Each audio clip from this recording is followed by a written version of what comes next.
Hi everyone and welcome to Building Plot Finder UK, and this is the next video in the Bungalow series that we've been doing and just trying to understand the benefits of using or developing a bungalow by putting a second floor on rather than building from the ground, which currently can be problematic just due to excessive building costs at the moment.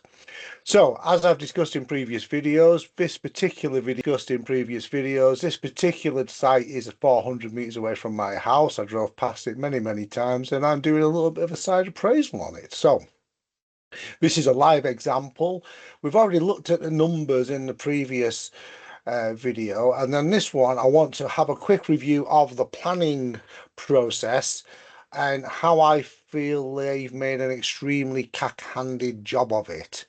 And I'll explain why I think that once we review the document. Without further ado, let's go over to property data and have a look at the site on the ordnance survey and review the planning permission and see what it looks like. So guys, here we are on property data, and I've opened up the plot on the map, on the ordnance survey map, and we're just going to have a review of what's going on here, because part of my love of bungalows and extending them the first floor is the fact it's a very clean operation. Just by, as long as you meet the criteria, you can get the permitted development rights just to add another floor on, and it should be really clean and simple. But when you look at all the planning permissions here, as you can see, it's anything but clean and simple. So I'm going to come to that in just a minute. Initially, I'm just going to review the documents, the two documents here. So this is a document here, and these two are the permitted development, and these ones here are various other stuff which I'm going to come to in a minute. However, let's see what went wrong to start with. So if we go on to this one here, and this is a refusal. So I just want everyone to understand what's going on here. This is a document. This is these are the guys who've done this. This is the agent that is used. This is the guy who no doubt owns a property.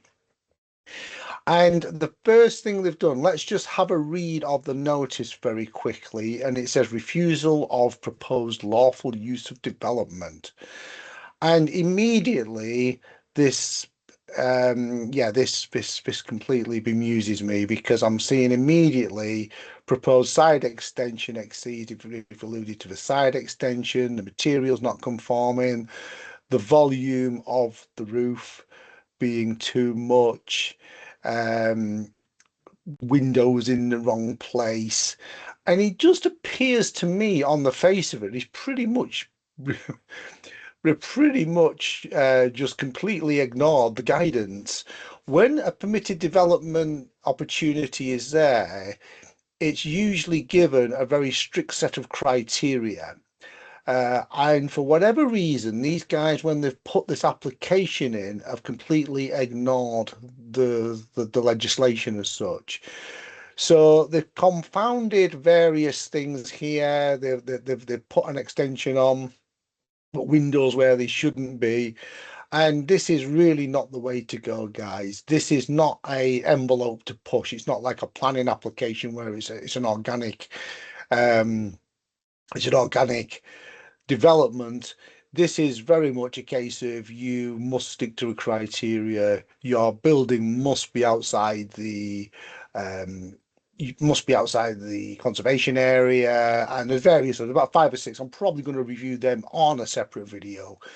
But if you don't actually cover off and do these things, then you failed on the first hurdle. So this was a straight refusal. And then they've come to their senses and they've reapplied. Okay. And this is quite exciting, because this is sort of great. They've got the certificate for lawful use, so you must just stick to what the legislation allows for, and it's just a single development story without exceeding volume limits and without exceeding height limits. So Now, the good news on this one is the really exciting piece that I really like here is if you just look at these dates here, okay? So you can see here, applied for on the 5th of August, and it was approved on the 8th of October. So that's just a touch over 6 weeks.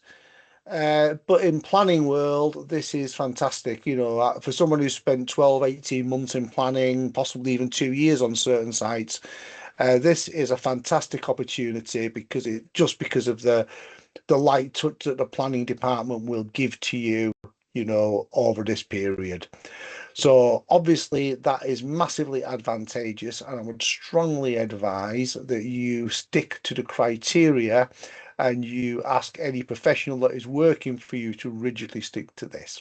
Okay, I'll expand on that a little more because all of these applications here um, are for various other bits in and around the site. This is for altering of parking, etc.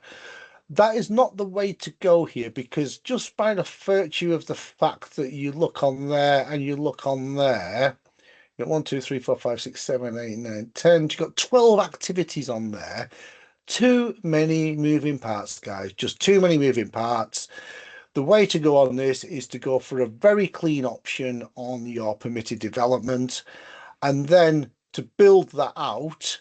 Okay, and then if you want to do landscaping modifications, and when I've studied these, most of these are just alterations and landscaping and such like.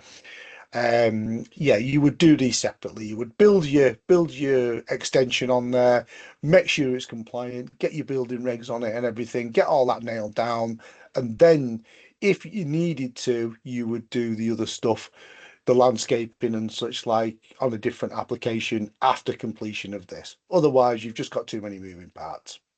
So hopefully that clarifies, you know, the position on this. And if you need any more information, please reach out. I'll be happy to help. But that concludes the review of the planning application for our target bungalow. See you later, guys.